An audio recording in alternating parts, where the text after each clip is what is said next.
What if everything you thought you knew about the beginning was just the surface? What if behind the familiar Sunday school stories of Adam and Eve, the animals on the ark, and a serpent in the garden lies something deeper? Something that shakes the foundations of history of belief, of our very identity as humans. This is not the Genesis you think you know. This is the genesis of giants, of fallen watchers, of bloodlines so ancient and sacred that heaven itself intervened to protect them or to destroy them. This is the genesis of a world that spiraled so far from its creator that a flood, not of mere water, but of judgment, was the only remedy. But what really happened in those mysterious chapters of the Bible's first book? Why were the Nephilim, the giants of old, such a threat? Why did God regret creating mankind? And why does Genesis spend so much time on genealogies, unless those bloodlines held a key, a secret to something far greater?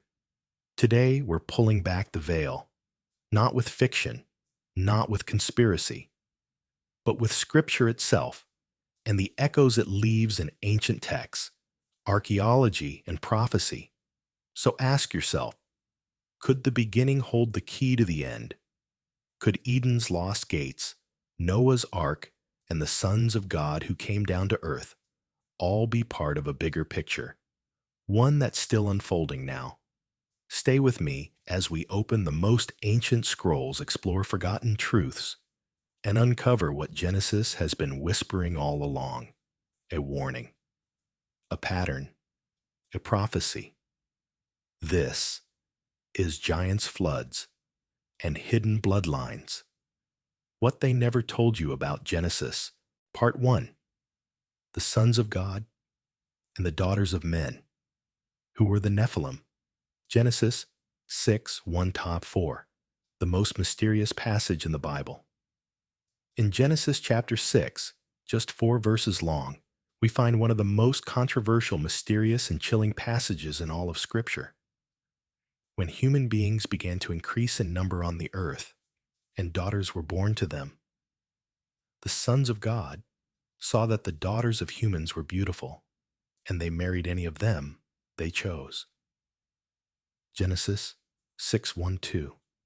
And then the Nephilim were on the earth in those days, and also afterward, when the sons of God went to the daughters of humans and had children by them.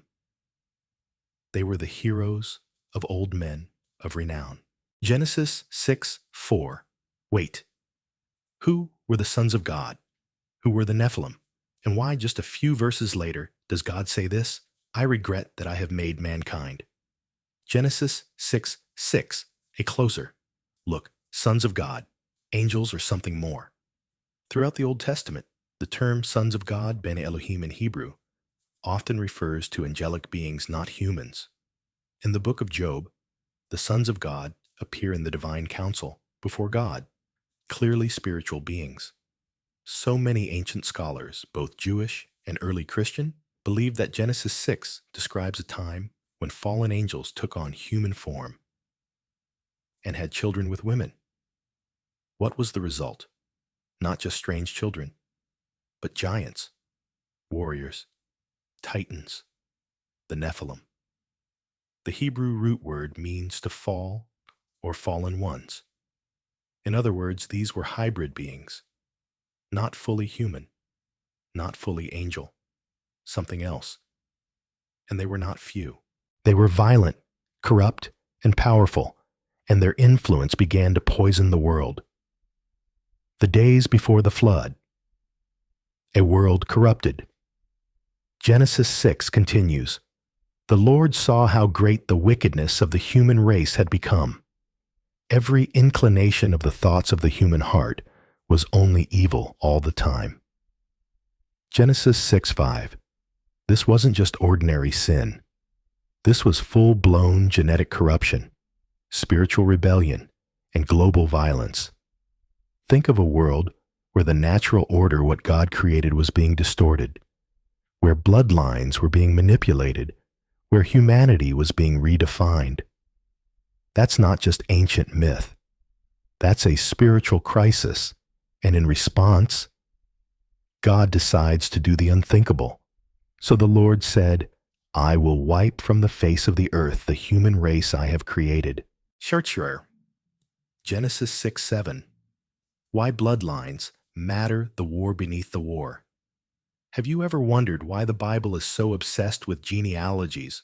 From Genesis to Matthew, endless lists of who begat whom. Why? Because the line of the Messiah, the seed of the woman, had to remain pure. From Eve's promise in Genesis 3:15, Satan knew a child would come who would crush him. So what's the best way to stop that prophecy, corrupt the bloodline, flood the world with hybrid giants, drown the line of Adam in unnatural unions? But it didn't work, because one man and one family still found favor in God's eyes. But Noah found grace. Genesis 6:8, not just because he was a good man, but because, as the Hebrew text suggests, he was perfect in his generations, uncorrupted. The flood was not just judgment. It was preservation. The global flood wasn't simply a punishment. It was a divine reset, a rescue mission to preserve the unbroken human line from Adam to Christ. God wasn't being harsh. He was defending humanity from complete spiritual extinction. Imagine a world where nothing human remains. No children born without manipulation. No truth. No light. Just dominion by the fallen. But God intervened through water, through one family, and through a covenant that would carry all the way to Bethlehem, to the cross, and beyond. So why does this matter today? You might ask, what does this strange ancient story have to do with me? Jesus himself said something stunning in Matthew 24. As it was in the days of Noah, so it will be at the coming of the Son of Man. Let that sink in. What happened before the flood will in some form happen again. Corruption, spiritual rebellion, global deception, and a war for the bloodline, a war for the image of God in mankind. Are we already seeing echoes with genetic manipulation, AI-human integration, global darkness rising? The book of Genesis is not just history. It's prophecy in disguise. The giants fell, but their story didn't end there. They would rise again in the shadows of Canaan, in the myths of ancient nations, and in the dark prophecies of the end times. But before we go there, we need to ask, how did Noah survive? What really happened inside that ark, and why are ancient flood legends found on every continent? In part 2, we open the doors of the ark and we see what was saved and what was lost. Part 2, the ark and the remnant. What was God really preserving? Genesis 6-9. The story, we thought we knew the storm clouds gather. The animals march in, and a giant wooden vessel stands in the middle of dry land, an ark built not just for survival, but for preservation. This is not just a story about saving a few species. This is about saving a promise. A war was raging not just on the earth, but in the spiritual realm. And God, he was fighting for something more than just Noah and his family. He was fighting for you. The world drowns, but the covenant floats. As the first raindrops fell, the ground cracked open and the skies broke loose. On that day, all the fountains of the great deep were broken up, and the windows of heaven were opened. Genesis 7:11. It was global, it was overwhelming, and it was final. But in the middle of that chaos was the ark. This massive sealed vessel was not built for steering, not for speed, but for floating through judgment. It was God's shelter for his promise, his way of protecting the seed he had planted from the beginning of time. Inside the ark, Noah, the righteous man in his generation, his family, the last uncorrupted line, the animals 2 by 2 as a mirror of Eden waiting to repopulate, but also inside was hope, more than survival, a spiritual genetic code. You see, this isn't just about keeping species alive. God was preserving something specific, the image of God in man, the bloodline of the Messiah, the last unbroken line to fulfill a promise made in Eden. Because if that bloodline was lost, if the Nephilim and fallen angels had succeeded in corrupting it all, the Messiah could not come. The war was not just about life, it was about redemption. The ark was not a boat, it was a vault for destiny. The flood ends, but a new world feels different. When the waters recede and Noah steps out, you'd expect a perfect new beginning. But Genesis 9 tells us something strange. Noah plants a vineyard. He drinks. He gets drunk. A family incident follows that's deeply disturbing. Why? Because even in this new world, the shadow of sin still lingers. The Nephilim were gone, but the human heart was still cracked. Even in righteous Noah's family, darkness tried to slip in. It's a sobering reminder God can cleanse the world, but the human heart still needs transformation. What was God really doing? He wasn't just saving a man. He was saving a line. He was keeping a covenant. In fact, the very first thing God does after the flood is make a covenant. I establish my covenant with you and your descendants after you. Genesis 9:9. That rainbow. It's more than a symbol of peace. It's a battle flag declaring that God is still at war for your soul, your story, and your future. Echoes in ancient cultures. The global flood memory. Now here's something wild. Almost every major civilization has a story of a global flood. The Epic of Gilgamesh in Mesopotamia. The Popol Vuh of the Mayans. The flood legends of Native Americans. The Chinese story of Noah, who saves humanity from a flood. All different, yet all so similar. Could it be that the world remembers a real event, but only one version, the biblical one, tells the why?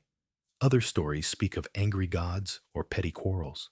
But the Bible shows us a righteous God rescuing humanity from complete destruction while laying the foundation for the Messiah to come. And what about the ark? Today, is it still out there? Mount Ararat, satellite images, eyewitness claims. Many explorers and believers have searched for the ark. Some say it's frozen in the mountains of Turkey. Others claim it's buried under ice or lost to time. But maybe the ark isn't just an object to be found. Maybe it's a symbol of what God has always been doing, building places of preservation for those who walk with Him, shelters for faith in storms of deception, vaults for truth in floods of confusion, and a way out when the world starts to fall apart. Why it still matters today. In the book of Hebrews, Noah is praised by faith. Noah built an ark to save his family. Hebrews 11:7, by faith not sight. He built for rain no one had ever seen. He trusted a voice others mocked. And because of that, you're here. I'm here. The Messiah came. You are part of that legacy of faith. So what's your ark? What are you building that may not make sense to others, but God has called you to create, when all around you is noise, chaos, and the crashing of waves? Will you build? Will you obey? Will you believe?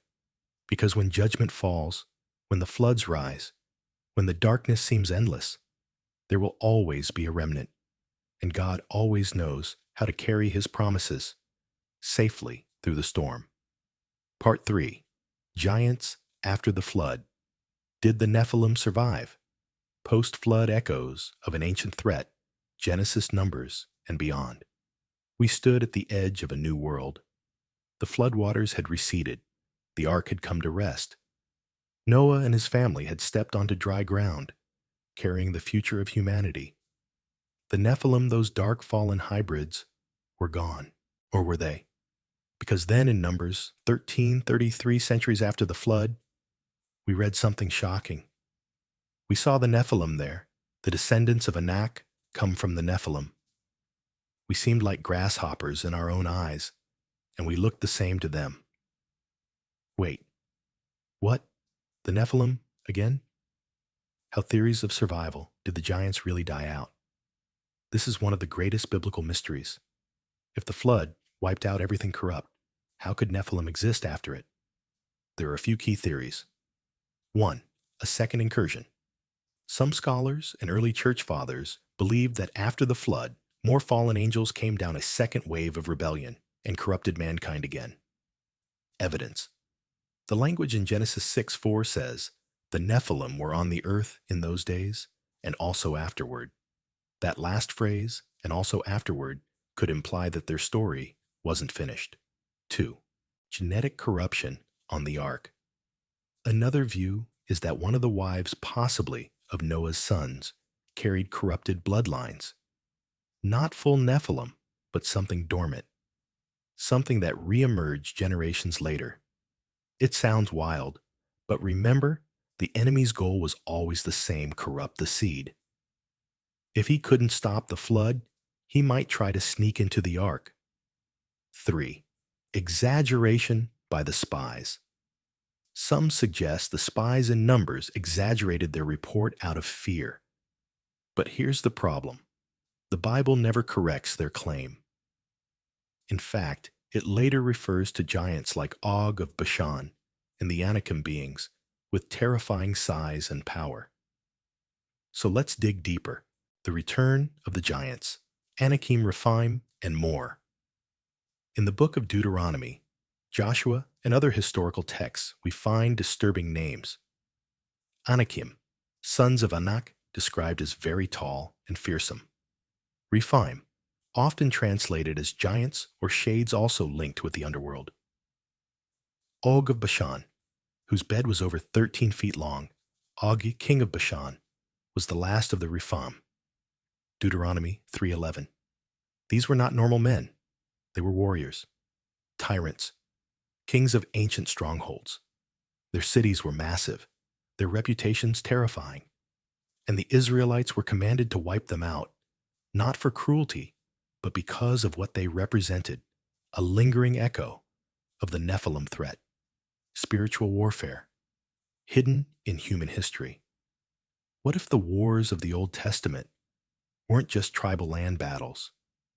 What if they were part of a cosmic cleansing? Joshua wasn't just conquering Canaan. He was tearing down strongholds where the enemy had reestablished a Nephilim presence. That's why certain cities were totally destroyed. Why God said, "Do not leave anything alive." Because these weren't just normal humans. They were hybrids, corrupted lines, part of a satanic strategy to pollute the world again. It's not politically correct. It's not comfortable. But it's consistent with the deeper war that runs throughout the Bible. Why do giants keep appearing in other cultures? Everywhere you look, myths of giants appear. The Greek Titans, Norse Jötnar, Hindu Daityas, Native American giant legends in the red rocks of the West. Why? Because the world remembers. Just as cultures remember a flood, they remember a time when beings larger, stronger, and darker than men walked the earth. The Bible simply connects the dots and reveals the spiritual war behind it. Goliath, the most famous giant. And then, centuries later, we meet Goliath. A champion named Goliath was over 9 feet tall. He wore a coat of bronze armor weighing 125 pounds. 1 Samuel 17:4-5. He wasn't just a tall Philistine. Goliath was likely a descendant of the Rephaim, one of the last living giants in Canaan. And who faced him? A shepherd boy, pure in heart, anointed by God. David versus Goliath wasn't just a mismatch. It was a spiritual battle, the seed of the woman crushing the last known seed of the serpent. And David's sling was more than a weapon. It was a declaration: you come against me with sword and spear, but I come against you in the name of the Lord Almighty. So, what does it mean for us today? Are there still giants today? Not in the physical sense, but the spiritual DNA of rebellion still walks among us. Pride, violence, corruption of creation, genetic manipulation, AI rewriting what it means to be human. Jesus said, "As it was in the days of Noah, so it will be." Could we be seeing the return of that same spirit, the world pushing boundaries, crossing lines that once seemed sacred, becoming again a playground for darkness? But just like before, God is raising up Davids, people who see clearly, who stand in faith, who say no more to the giants that threaten our future. The real question is not did they survive, but will we stand? The Nephilim may no longer walk among us, but their spirit does. Every time you see evil called good, every time human identity is twisted, every time fear rises and faith is mocked, the giants are knocking, and it will take courage not of flesh, but of spirit to face them. Are you ready? Because in the next chapter, we meet the Ark of the Covenant and discover what happens when the presence of God is the only thing that can save a nation. Part 4, the Ark of the Covenant Power. Mystery and what happened to it. Unveiling the greatest lost relic in biblical history. Hidden behind veils, carried on golden poles, resting within the holiest place on earth. The Ark of the Covenant was not just a box. It was the throne of God among men. Lightning, thunder, earthquakes, victories in battle, sudden death for the unworthy. This was no myth. This was real power commanded by the Most High. But now the question that echoes through history is this: where is the Ark of the Covenant today? How could something so central, so sacred, simply vanish? What was the Ark, and why did it matter so much? Let's rewind. In Exodus 25, God gives Moses instructions not just for a religious item, but for a container that would carry his very presence. Make an ark of acacia wood, overlay it with pure gold, place inside the stone tablets of the covenant. It would hold the 10 Commandments, God's law, Aaron's staff, a symbol of authority, and a jar of manna, God's miraculous provision. But above all, between the 2 golden cherubim on its lid, the mercy seat was the Shekinah glory. God's presence would dwell there, speak from there, judge from there. When the ark moved, history shook the ark, led the people of Israel across the Jordan. At Jericho, when priests blew the trumpet and the ark circled the city, the walls collapsed. In battle, when Israel was right with God, the ark brought victory. But when they treated it like a magic box, disaster followed. The Philistines captured the ark. 1 Samuel 4:11. But it didn't go well for them. Plagues, tumors, chaos. They begged to send it back. Even touching it brought death. In 2 Samuel 6, Uzzah simply reached out to steady it and fell dead. This was not a symbol. This was raw holiness, and it demanded reverence. Where did the ark go? Why did it disappear? We know it was placed in Solomon's temple in the most holy place. Then something strange happens. When the Babylonians came in, 586 BC, they destroyed the temple. They took gold, silver, and treasures, but no mention of the ark. It vanishes from history, never again recorded in the Bible as being seen. So, what happened? Here are the leading theories. Theory 1, hidden by priests before the invasion. Jewish tradition says the ark was hidden by righteous priests who foresaw the coming destruction.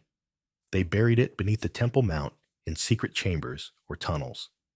There are even ancient records like 2 Maccabees 2 that suggests the prophet Jeremiah hid the ark in Mount Nebo, saying the place shall remain unknown until God gathers his people again and shows mercy.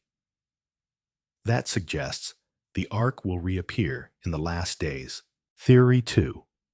Taken to Ethiopia. Ethiopian Christians believe the ark was smuggled by Solomon's son Menelik, born of the Queen of Sheba, and taken to Axum, where it remains in a small chapel today. No one is allowed to see it except one guardian monk. Could it be true? Many dismiss it. But others point to Ethiopia's deep Jewish roots, the ancient Beta Israel tribe, and consistent oral tradition. Is it the real ark a replica, or just a decoy to keep the real one hidden? Theory 3. Lost or destroyed. Some scholars suggest the ark was destroyed by the Babylonians. But would God allow his most sacred object, his dwelling place, to be desecrated? That feels unlikely. Over and over, God preserves what matters. When the ark is missing from the rebuilt Second Temple, it's a clear absence one that leaves a void in Jewish worship. And that void would remain until something greater came. The ark foreshadowed Christ. Let's not miss this. The ark wasn't just a box, it was a shadow. The law inside Christ fulfilled it. The manna, Christ said, I am the bread from heaven. The mercy seat, Christ became the place where justice and mercy meet, and when he died, the veil tore. God's presence was no longer confined to a box. It now lives within us. You are the temple of the Holy Spirit. 1 Corinthians 6:19. So while the physical ark vanished, the reality it represented exploded into something greater. Will the ark reappear? What role does it play in the end times? In Revelation 11:19, we read something fascinating. Then God's temple in heaven was opened, and within his temple was seen the ark of his covenant. Wait, what? The ark in heaven. Is this symbolic or real? Could the earthly ark have been a replica of a heavenly original? Or could this imply that the ark hidden for centuries will reemerge during the final events? Some believe the ark will be discovered in Jerusalem before the rebuilding of the Third Temple. Others believe its appearance will signal the countdown to the Messiah's return. But one thing is clear. The ark is not just history, it's prophecy. So what does this mean for you? The ark story is a mirror of your story. Once lost, hidden, forgotten, then redeemed, restored, filled with the presence of God. God doesn't need golden boxes anymore. He wants living temples. He wants you. Will you carry his presence? Will you guard what is holy? Will you be the one who brings his power into a broken world? Because the next part of this journey gets even deeper. The ark may have vanished, but so did an entire people. Part 5. The Lost Tribes of Israel, Scattered, Forgotten, and Returning. A journey across millennia to find what was lost. 12 tribes once stood as one nation, descendants of Jacob, each carrying a prophetic destiny. But then they were torn apart. 10 of them vanished into the winds of exile, lost, absorbed, forgotten by history. Or were they? Today, echoes of their existence are awakening across the earth. Could it be that God is gathering them again? Could the scattered tribes of Israel be reappearing, just as prophecy foretold? And if so, what does that mean for us now? The division of a nation. After King Solomon died, Israel was divided. The southern kingdom of Judah, made up of Judah and Benjamin. The northern kingdom of Israel, home to the other 10 tribes.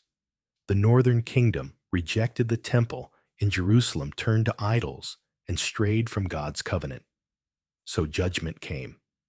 In 722 BC, the Assyrian Empire invaded, conquered, and scattered the 10 tribes to the corners of their empire. And just like that, they disappeared from the pages of history. Who were these lost tribes? The 10 tribes included Reuben, Simeon, Dan, Naphtali, Gad, Asher, Issachar, Zebulun, Ephraim, Manasseh.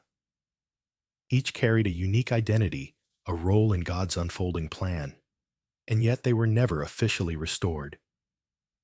Even when the Jewish people returned from Babylon, only the tribes of Judah, Benjamin, and some Levites are named. So where did the others go? Clues in the nations. Here's where it gets fascinating. Over the centuries, groups around the world have claimed descent from these lost tribes. Some are more speculative, others deeply compelling. Let's explore a few. 1. The Pashtuns of Afghanistan and Pakistan. The Pashtun people, known for fierce warrior traditions, have oral histories claiming descent from the Israelites. Their customs, levirate marriage, circumcision on the 8th day, and even cities named after Hebrew tribes are eerily familiar. Some tribal names mirror ancient Israelite names. Even their legends speak of exile and flight from a great empire in the West. Could they be children of Ephraim or Manasseh too? The Beta Israel of Ethiopia. Long before modern DNA testing, the Ethiopian Jews, known as Beta Israel, practiced Mosaic law, kept the Sabbath, avoided pork, and celebrated the feasts of the Torah. They claimed descent from the tribe of Dan. In the 1980s and 1990s, Israel flew thousands of them to safety in dramatic airlifts, Operation Moses and Operation Solomon. Were they a remnant returning? 3. The B'nai Menashe of India. In northeast India, a tribe called the B'nai Menashe, children of Manasseh, keeps Torah, avoids idols, and awaits a return to the Promised Land. They claim their ancestors wandered through China and Burma before settling in India. Many have now made Aliyah to Israel, accepted as legitimate descendants of the tribe of Manasseh. 4. The Native Americans and British Israel theories. Some 19th century theories claimed Native American tribes, or even the British royal family, had Israelite roots. While many of these ideas are now discredited or lack evidence, they speak to a longing, a global curiosity that maybe, just maybe, the tribes are hidden in plain sight. What does DNA say? Modern genetics has shed some light. Certain Jewish markers have been traced to Kohanim priestly lines and specific tribes. Some findings in Pashtun and Ethiopian groups show Middle Eastern ancestry, though the story is far from conclusive. But perhaps the most powerful evidence isn't in chromosomes. It's in the awakening of identity, the prophetic return. Biblical prophecy speaks of a time when God will regather his people. I will bring them from the north country and gather them from the ends of the earth. Jeremiah 31:8. I will set my hand again the second time to recover the remnant of his people. Isaiah 11:11. Ephraim shall not envy Judah, and Judah shall not vex Ephraim. Isaiah 11:13. This is not just about history. It's about a future reconciliation between the house of Judah, the Jews, and the house of Israel, the 10 lost tribes. A reunification under one shepherd, the Messiah. What role does this play in the end times? The return of the lost tribes may be one of the most important signs of the end. Their reawakening signals a return to covenant, a spiritual preparation, and the fulfillment of God's promise to Abraham. Jesus himself said, I was sent only to the lost sheep of the house of Israel. Matthew 15:24, he came to gather what was scattered, to redeem what was lost. And now we may be seeing it unfold. What if you're one of them? You may not know your ancestry. You may not feel chosen. But Scripture says those who put their faith in the Messiah are grafted into Israel. You, though a wild olive shoot, have been grafted in among the others. Romans 11-17. That means you are part of the story. You are part of the restoration. You are no longer lost. God never forgets what the world forgets. Nations forget. Empires fall. People are scattered, buried in the pages of time. But God remembers. He sees every tribe. He knows every name. And He is calling His people home from every nation, tribe, and tongue.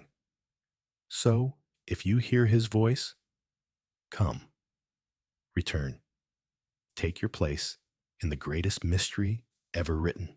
Part 6. Gog and Magog.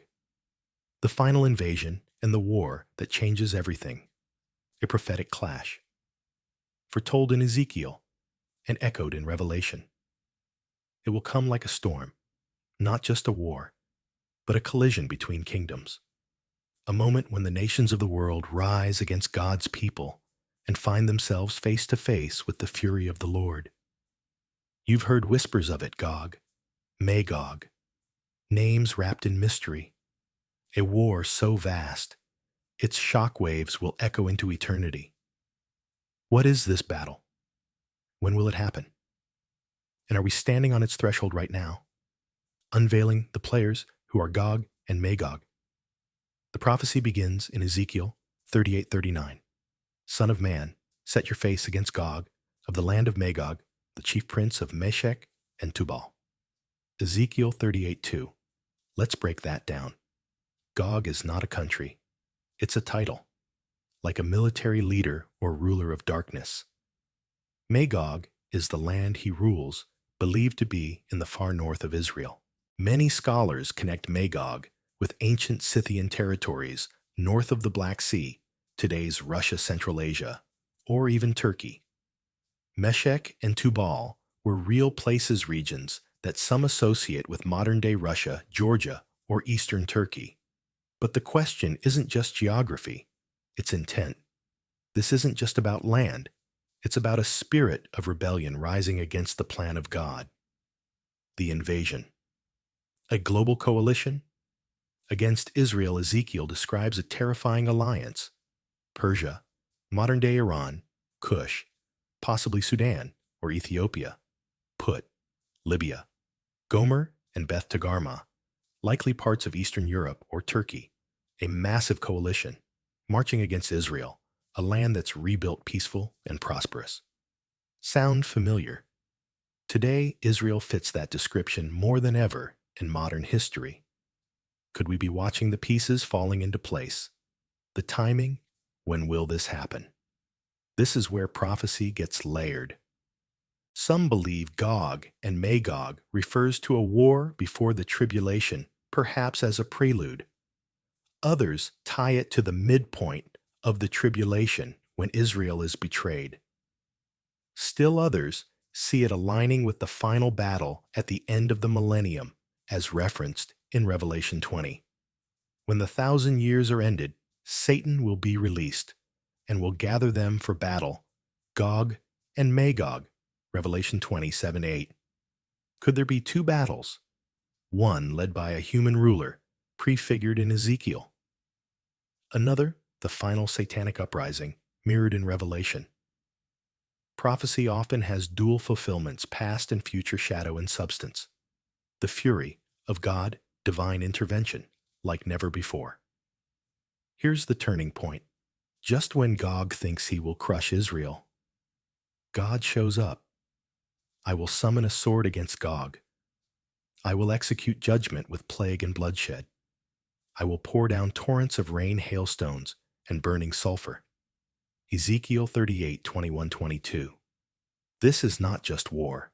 It's supernatural judgment. The earth shakes. Mountains fall. Fire rains down. God says, "And so I will show my greatness and my holiness, and I will make myself known in the sight of many nations." Ezekiel 38:23. This is God declaring to the world, "I still reign." The aftermath. A valley full of bones. Ezekiel 39 paints a haunting picture. The army of Gog is destroyed. The dead are buried in a valley called Hamon Gog. For 7 months, Israel will bury the bodies. For 7 years, they will burn the weapons for fuel. This is not symbolic.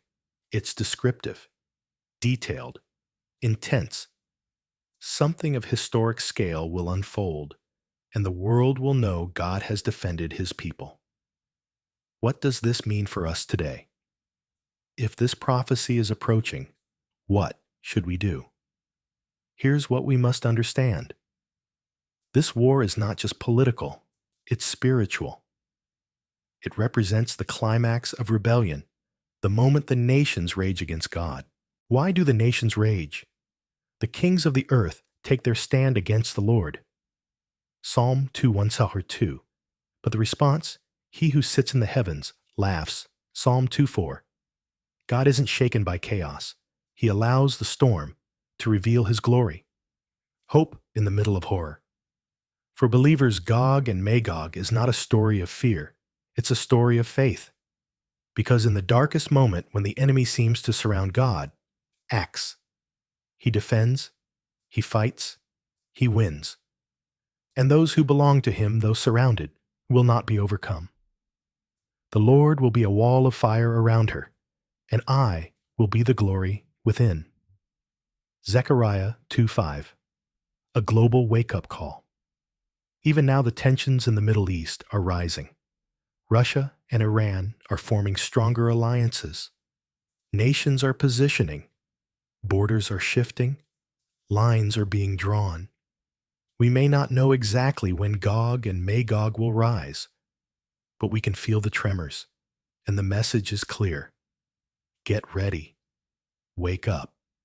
Watch the signs, because the final pages of prophecy are unfolding before our eyes. Part 7. The Rise of the Little Horn. Daniel's vision of the Antichrist, a sinister power, a global deception, and the final war on truth. Have you ever seen a shadow that looked harmless until it started to grow?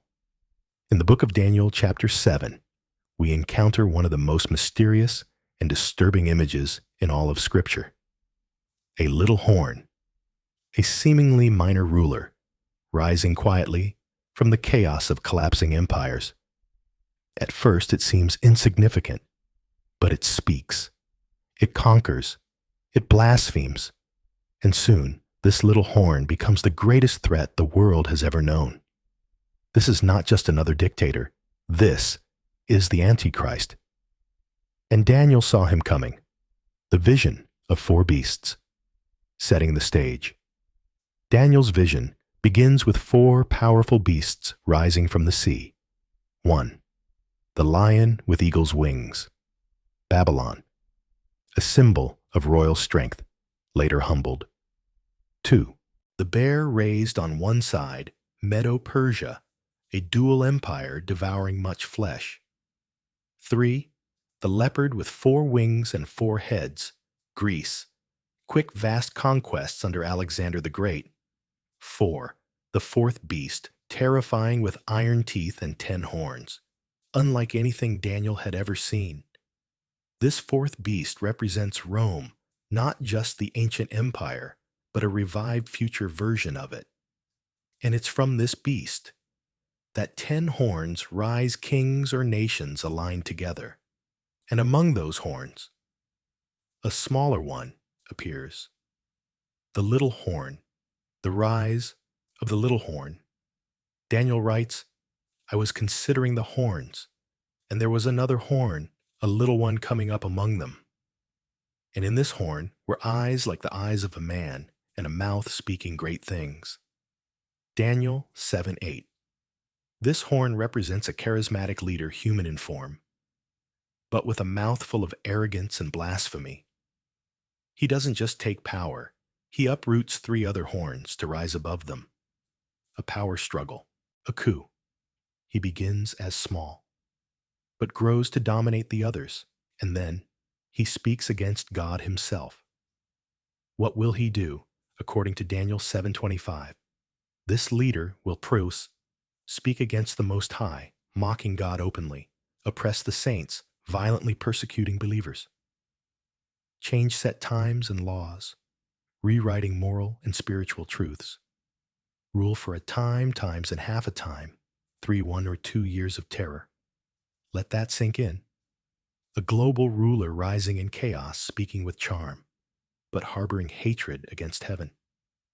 His power is not just military or political. It's spiritual, demonic. And the world will follow him. The deception of the masses. Why would people follow someone so dark? Because he doesn't look dark at first. He comes offering peace, solutions. He seems like the answer to global chaos. He rises during instability, maybe after a global economic collapse, a world war, or mass fear. The Bible calls him a man of lawlessness. Thessalonians 2:3. The son of perdition, one who will exalt himself above all that is called God. He will even sit in a temple claiming to be God. This isn't just political. This is the ultimate counterfeit Messiah. And many, even the religious, will believe him. Timing. When will he appear? Daniel's vision aligns with Revelation's end-time timeline. After the rise of a 10-nation confederacy. During the final 7-year tribulation. At the midpoint, the little horn, the Antichrist, breaks a covenant and declares himself divine. Jesus warned of this moment. When you see the abomination of desolation standing in the holy place, let the reader understand. Matthew 24:15. This is that moment. The little horn stands where only God belongs, and war begins. War on the saints and a divine verdict. Daniel 7:21. I watched, and the same horn made war against the saints and prevailed. He will kill believers. Silence voices of truth, but only for a time, because someone is coming. Daniel 7:9-10 gives us the scene. The Ancient of Days took his seat. His throne was flaming with fire, and 10,000 times 10,000 stood before him. A courtroom in heaven. The books are opened, and the verdict is delivered. The little horn is judged. His dominion is taken away and destroyed forever. Daniel 7:26, the kingdom that will never end. The prophecy ends not in fear, but victory. Daniel 7:27, the kingdom and dominion shall be given to the saints of the Most High. In the end, not only does the little horn fall, the King of Kings rises, and he gives his everlasting kingdom to his people. That's the real end of the story. What this means for us today. This isn't fantasy, it's prophecy, and it's unfolding before our eyes. The rise of globalism, the erosion of truth, the hunger for a powerful savior figure. It's all preparing the stage, but you don't need to fear. Because the God who showed Daniel this vision is the same God who holds your future, and no little horn, no Antichrist, no empire of darkness can stop what God has already written. Part 8. The 70 Weeks Prophecy. God's calendar to the end. A divine countdown. From Jerusalem to the end of the age. What if God wrote history before it happened? What if there was a prophecy so precise, so breathtaking in its accuracy, that it predicted the coming of the Messiah, the rejection of the Anointed One, and even the rise of the final world ruler? In the heart of the book of Daniel lies such a prophecy, hidden in a short passage, but packed with millennia of meaning.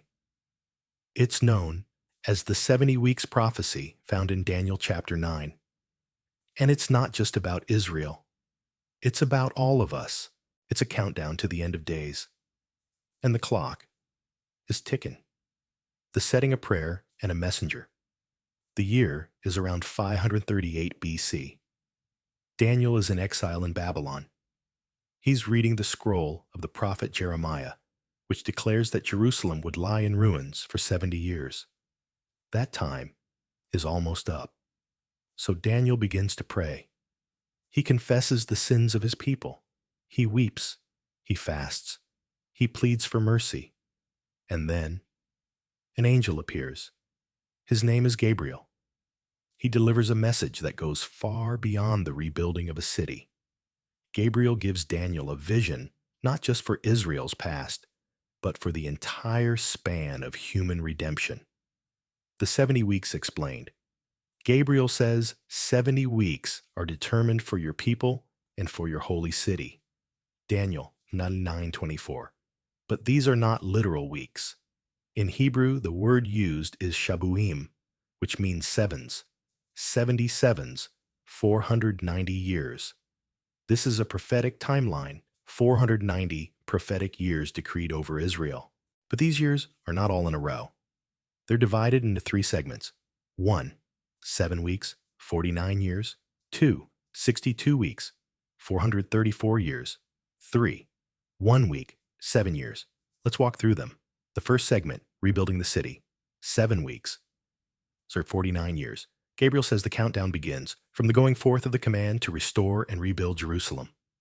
That decree came in 445 BC, issued by King Artaxerxes to Nehemiah.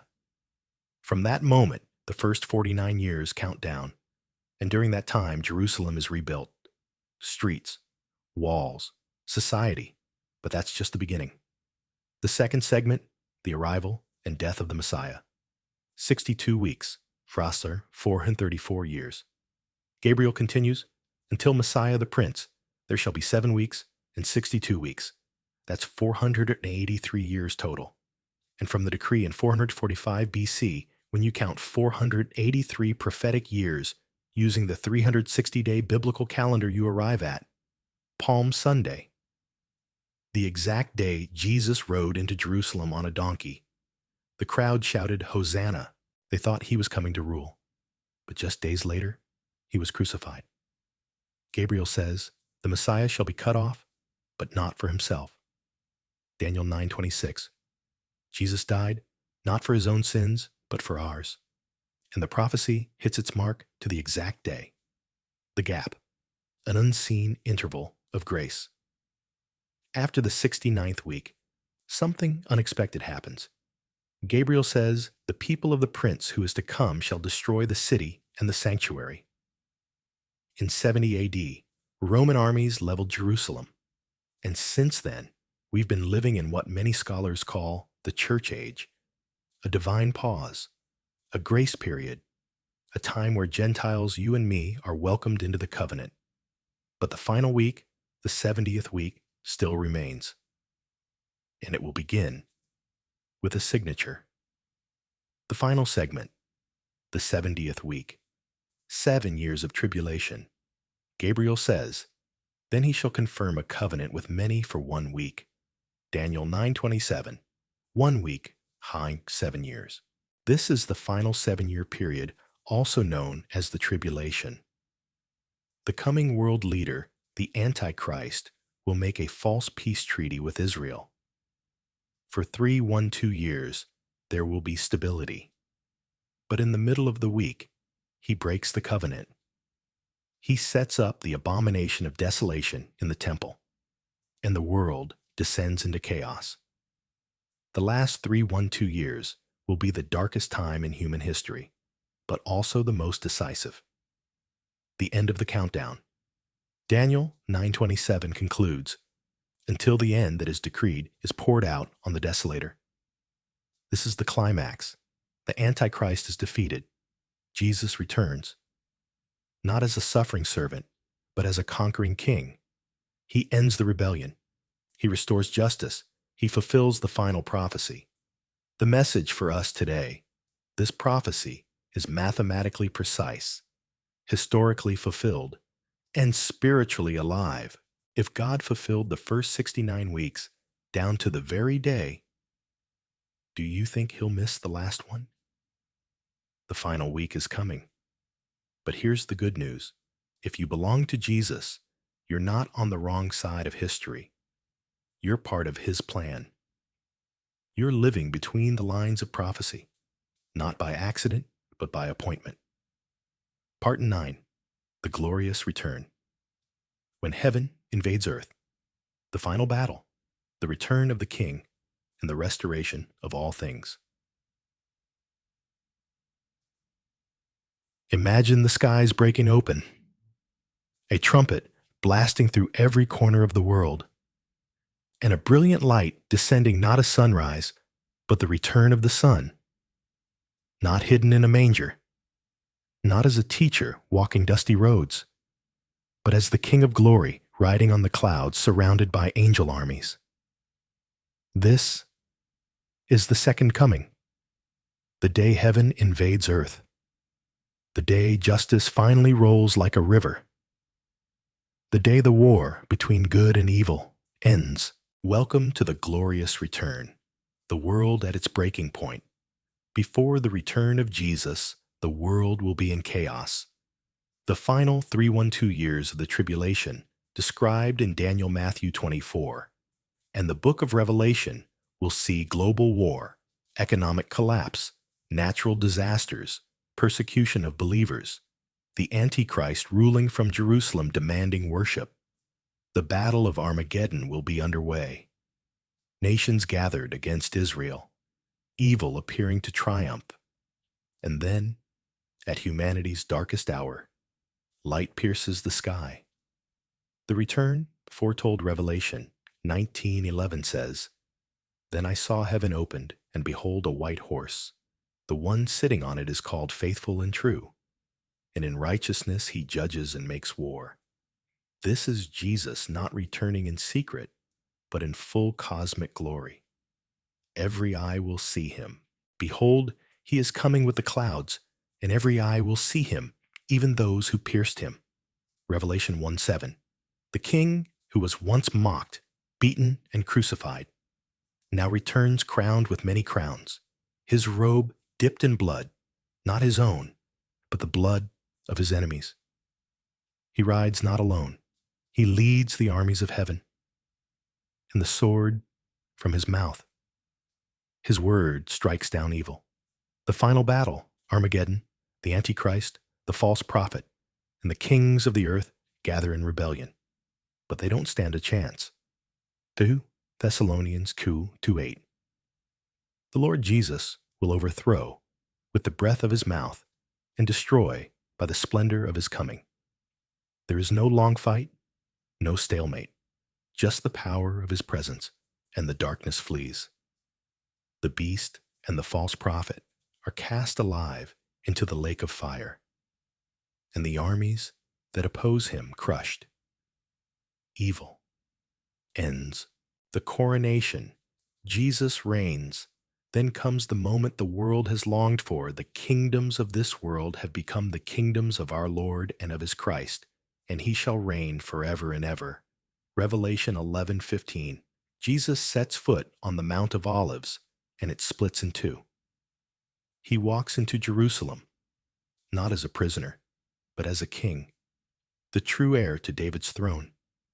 He establishes his millennial kingdom, a 1,000-year reign of peace and justice. Satan is bound, the curse is lifted, and the world is renewed. A world restored. Isaiah paints a picture of this world. The wolf will lie with the lamb. Children will play near vipers and not be harmed. Nations will beat swords into plowshares. There will be no more war. Jesus will reign from Jerusalem, and all nations will come to worship the King. The world will finally be what it was always meant to be: whole, healed, holy. But what about now? We're not there yet. Right now, we live in the tension between the cross and the crown, between the already and the not yet. But the return of Jesus is not just a future hope. It's a present calling. Are you ready? Not just for escape, but for alignment. He's not just returning to rescue. He's returning to rule. And he's looking for those who are faithful, watching and burning with love for his appearing. One last thought. Every empire falls. Every human king fades. But there is one kingdom that will never be shaken. His kingdom shall have no end, and the King is coming. So stand firm. Lift your head. Shine your light. Because when the trumpet sounds and the skies split wide open. You want to be ready to run toward the light, to shout with joy, "Behold, this is our God. We have waited for him, and he has come to save us." Isaiah 25:9. Final words. The Bible wasn't written to scare you. It was written to prepare you. The visions of Daniel, the prophecies of Revelation, the teachings of Jesus, they aren't bedtime stories or religious poetry. They are God's divine roadmap, and you're living in the most pivotal chapter. The war is real, but so is the victory. So don't be afraid. Be alert. Be ready, because the King is on his way.